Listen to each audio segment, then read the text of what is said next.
पूरा लोकल।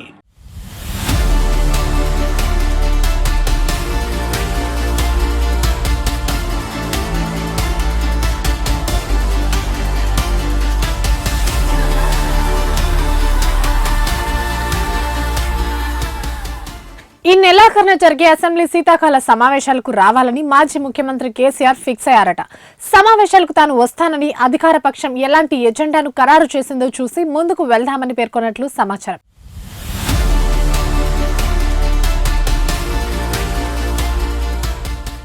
ఈ మేరకు పార్టీ నాయకులతో కేసీఆర్ ఎర్రవల్లి ఫామ్ హౌస్ లో సమావేశమయ్యారు. అసెంబ్లీ సమావేశాల్లో పార్టీ పరంగా అనుసరించే వ్యూహంపై నేతలకు దిశానిర్దేశం చేశారు.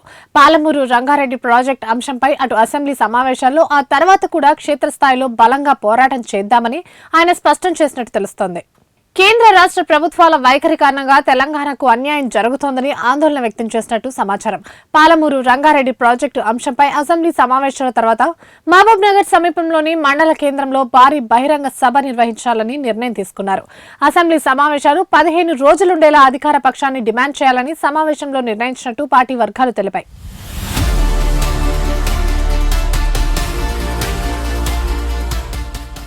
కాంగ్రెస్ పార్టీ నాటి నుంచి నేటి వరకు తెలంగాణకు ఎప్పుడు ద్రోహమే చేస్తోంది. తెలంగాణ కోసం పుట్టిన బీఆర్ఎస్ కు తప్ప మరే ఇతర పార్టీకి రాష్ట్ర ప్రయోజనాల విషయంలో పట్టింపు ఉండదు.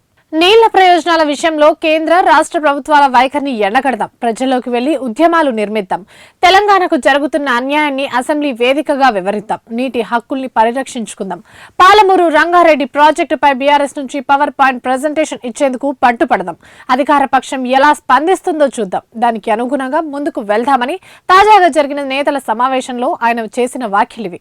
మరోవైపు రాష్ట్రంలో రైతాంగం అనేక సమస్యలు ఎదుర్కొంటోంది. ఎరువులు దొరక్క రైతులు అవస్థలు పడుతున్నారు. ఈ విషయంలో ప్రభుత్వం ఘోరంగా విఫలమైంది. రైతులకు బోనస్ ఇవ్వట్లేదు, కరెంటు కూడా సరిగ్గా రావడం లేదు. రైతాంగ సమస్యలపై అసెంబ్లీలో బలంగా పోరాడాలి. ఫార్మాసిటీ హెల్త్ పాలసీపై సమగ్ర చర్చకు గట్టిగా పట్టుపట్టాలి. విద్యార్థులకు ఫీజు రియంబర్స్మెంట్లు రావడం లేదు. ఉద్యోగులు, రిటైర్డ్ ఉద్యోగులు అనేక సమస్యలు ఎదుర్కొంటున్నారు.